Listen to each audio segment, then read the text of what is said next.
Okay, this is called Dinkus the Doofus, and it's based on my cow named Dinkus, and he is a big doofus. What? Yeah. Once upon a time, there lived a crazy bovine. So bovine is another word for cow. Why you got some big old horn? Yeah, well, he's crazy. His tongue hangs out. Okay, his name was Dinkus the Doofus. He was absolutely and utterly useless. See, he's drinking a milkshake. He doesn't know how to act like a cow. One day, Dinkus outgrew the farm. So see, he's getting a little too big to stay on the farm. Yeah. The farmer became very alarmed. So who does the farmer look like? Yes, me. The farmer decided Dinkus must go. So you see, he's crying. He's got to leave the farm. You want to stay on the... Dinkus cried out, "Oh no." Dinkus devised a plan to save himself from the frying pan. So Dinkus doesn't want to get turned into a steak or a cheeseburger or... Yeah. Dinkus would use his common sense and escape by jumping over the fence. So he's going to run away from the farm so he doesn't get turned into a steak. However, Dinkus forgot his large weight and ran headfirst into a steel gate. So he didn't quite make it over the fence and he ended up bonking his head. He tried again. He tried. Dinkus knocked himself out and fell to the ground. It took several minutes for him to come around. Why he got... So he's passed out on the ground because he hit his head really hard. I don't know why. That's what I did when I hit my head on the wall. Mm-hmm. On my GTL. The farmer thought all hope was lost, but Dinkus was as good as new, except his eyes were now crossed. So he's good as new, except his eyes are in the wrong spot now. The farmer cried, "What am I going to do? No one will want a crazy cow like you." Dinkus would fall over in the lightest breeze. Snot would ooze from his nose with the slightest sneeze. So his eyes are crossed, he can't control his snot, and he falls over a lot. So no one wants a crazy cow. The farmer tried to give Dinkus away for free, but no one was willing to agree. So no one wanted him because he was so crazy. It looked like trying to touch his booty. What am I going to do with this giant ignoramus? I know, I'll make him famous. So the farmer wrote a book that made everyone stop and take a second look. So you see the name of the book, Dinkus the Doofus, and what are we reading? Dinkus the Doofus. Soon Dinkus the Doofus was everywhere. Even the farmer got her fair share. So me and Dinkus are making some money now. She bought a larger farm with fields full of fresh grasses and hay. There was plenty of room for Dinkus to run and play. That's a big old hay. I know, he gets to eat it and he gets to stay on the farm now. She even got Dinkus a pair of new glasses so he would no longer fall over or sway. Dinkus the Doofus lived happily ever after and continued to cause plenty of laughter. The end. You know, on the back I have a picture of the real Dinkus, and you can see he's cross-eyed and he's got snot hanging out of his nose, and he's silly cow.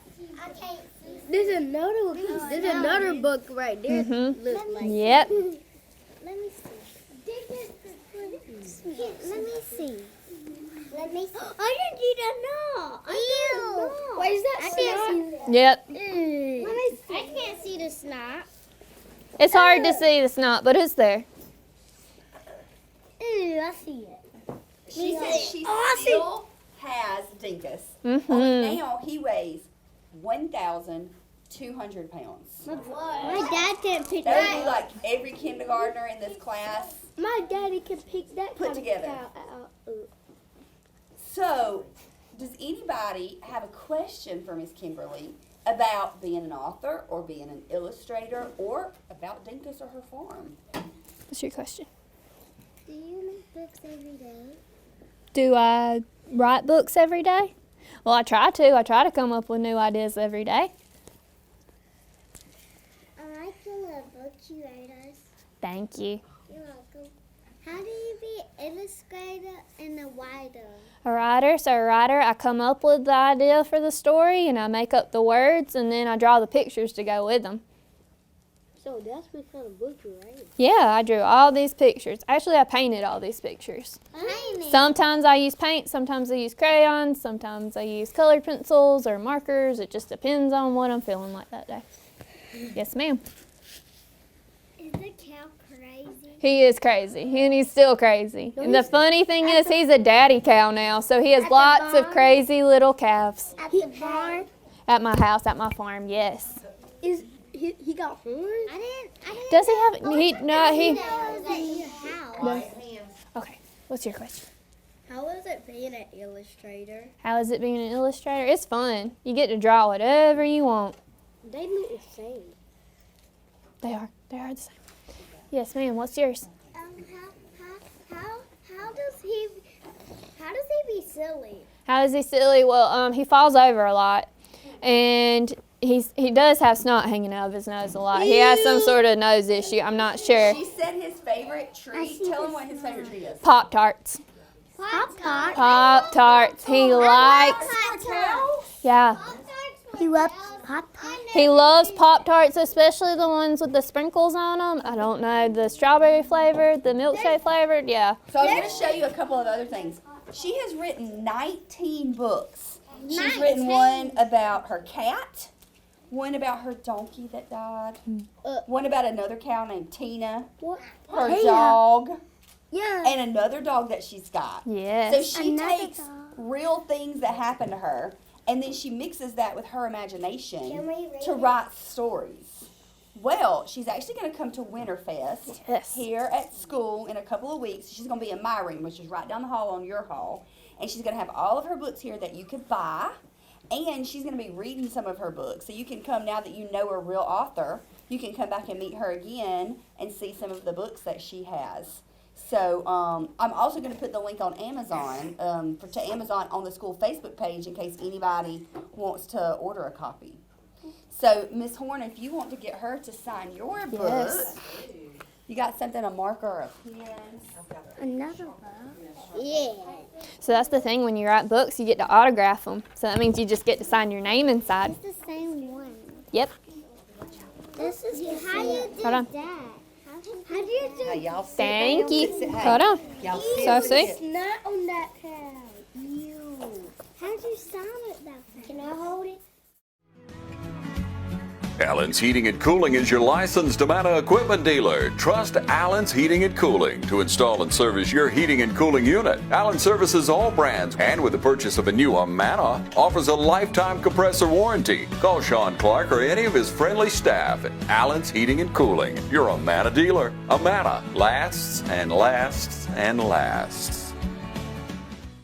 Hi, I'm Dr. Dustin Gay. I'm a local orthopedic surgeon with Houston Clinic Orthopedics, and we'd really like to invite everybody to come out to our new office facility to take a look at it. It's a larger space with physical therapy, and we're just excited to have it, and we'd love for people to come out and visit us. Come by and see us today at our brand new location, the Houston Clinic, Medical Drive in Dublin. Hello, ladies and gentlemen, and welcome to Team Lawrence. I'm your host, Pat Brock, the Public Information Officer for Lawrence County Schools. And ladies and gentlemen, we are at it again here. We've got a young author, illustrator here, business owner with us. She's been reading to the kindergartners class this morning, and it has been outstanding. We've got Kimberly Purvis with us. How are you? I'm good. Thank you for having me. Thank you for being here. You know, as we look at this table, a plethora of books here, you've been doing this for a while. Yes. So give us a little history about you, Kimberly. Tell us about you and your family. So I wrote my very first book when I was 17. My mom and I had been out Christmas shopping. We had gone to a bookstore, and it's very unusual that I don't go out of a bookstore without a huge stack of books. But that day, I could not find anything that interested me. Right. And my mom made the offhand comment that, why don't you write your own book? Which I don't think she really thought I would, but that's where it started. So I'm like, yeah, I'm going to write my own book. And so I went home and did that, and I didn't really tell anyone. So I was just like, I was in high school at the time. So I graduated high school. I went to college. I just kind of threw my book aside. I was like, that's nothing. Right. When I finished college, I was like, I think I really want to pursue this. And so I'm like, let me get it out and work on it. So I did, and I taught myself the ins and outs of self-publishing. And so I published my first book when I was 21, and that was Hartley's Twisted Life there. This was your first published one. And this is also part of the Georgia Readers now, right? Tell us about that. So West Lawrence Middle School, there is a standard that they have to read a Georgia-born author every year. And so I was lucky enough to be chosen this year as the required reading. So I'm glad to see Hartley in the school system. And so for you to, for one, have the imagination that you do, you know, just talking off camera with you being an only child, how much did that play into you really growing up and coming into your own? So much. So I've always been a reader. We did weekly trips to the library as a little girl, and also growing up on the farm. We're in the middle of the nowhere, so I'm only child, so I had to come up with ways to, you know, entertain myself. And mostly I read lots of books, and also I love to color and draw and illustrate, and so as you can see, that's just kind of stayed with me into adulthood. I love that. And so do your books have certain familiar themes? Yes, most every one of my books are based on some sort of true story that has happened on the farm. So I'll start with the cat who couldn't meow. I have a cat. She has never been able to meow, so she gets her own book. We also have an abundance of possums where we live. I had one incident where we had a possum try to crawl through my bedroom window, and I just started screaming, "There's a possum in my bed," and that became the next, you know. So they all have that sort of, you know, true story element to them. You know, we really try to foster in our district for young people to really tap into their creativity, to be able to really let their imagination run wild so that they can be their authentic selves. And so what we're witnessing here with you were once that little girl tapping into that imagination, and look at everything that's coming from the inside, personal experiences with a little twist, and it's coming to fruition with you as an author and illustrator. And so how is it, how can we, or what words of wisdom can you give to young people out there? Read, I mean, it's such an important thing. And, as you know, you can definitely tell when kids have been read to, when the parents take the time and, you know, do the bedtime stories. And it might not seem like such a big thing, but especially when they get older. I worked in the school system. I've seen that. You can tell who has been read to. That's definitely one of the things. And just show them like a love of books. Like, you know, they'll copy you. So if they see you reading, they're gonna read. You're absolutely right. And you know, we focus a lot on literacy with our literacy in Lawrence here in Lawrence County, and so this right here is perfect. And now here it is, you're going into these classrooms with these kindergartners. I mean, what was that experience like for you? I love it, because they're the best audience. They're so excited, and they really get into the story, and they listen, and they're just such a cute age, and they want to give you hugs and ask questions, and it's such fun, and it's so fun for me. They ask so many questions, don't they? Questions that are not even related to what you're reading. I love it, because they're so imaginative. And so here it is, you're born and raised on a farm. Yes. And so you've always had a love for animals. Yes. Love for the outdoors. Yes. And so the process for you when you write a book, okay, with this one being the first published book, I mean, this isn't a small book. You had a manuscript that you write and rewrites? Yes, so many rewrites and editing, yes. So, and tell me, what part does your mom, your parents play in this? They're very supportive. I'm very lucky to have them. Also, my mom is a retired math teacher, so I will bring up this one book. It's called I Thought This Was Math Class. It's a math literacy book. So she came home one day after going to a math workshop, and she told me that, you know, they're trying to promote reading in the math classroom. Right. And there's not that many books out there based on math, you know. It's not a common topic for children's books. So she's like, Kimberly, you need to write one. So I'm like, well, okay, I'll try my best. And so this book is really good for like 3rd grade and up, and it tells you how to solve your first algebraic equation. It walks you through the steps. So a little girl goes into the classroom and wants to know why there's letters on the board when it's, you know, math class, math class, and there should be numbers. So it teaches you how to solve, and it also rhymes, and so it's fun. And look at the little girl. Yes. Now, and you didn't take any art classes? I didn't. I'm all self-taught. Oh my gosh. I call myself a professional doodler because in school I would come home and my mom would want to look at my notes, and it would just be pages filled with doodles instead of what, you know, the teacher was talking about. And so here it is. So listen, parents, when your kids are doodling and bringing home these art projects and paintings and sculptures that we tend to put on our fridge, look what can come to that. And so here it is. So you were self-taught into self-publishing. Tell us about that process for you. Okay, so let's see, it was 2014, and self-publishing had just kind of started becoming a thing. I didn't really know anything about the process, so amazing thing, you can Google anything. So I basically just taught myself Googling, like, how do I do this, how do I do that?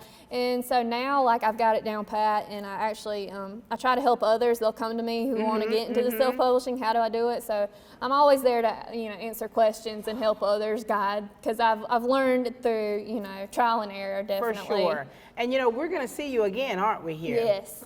Tell us what, I know that Laura Sanders has already set something up with you coming back here. Yes, so February 7th, I believe, is Winterfest, and I will be here. I will be selling books so the kids can come by and pick one out. I'll also be doing some reading, and I'll just be answering questions and talking to the kids and whatever else we'll get into. I love that. So we're going to take a commercial break, and we're going to bring her mom on with us in just a moment.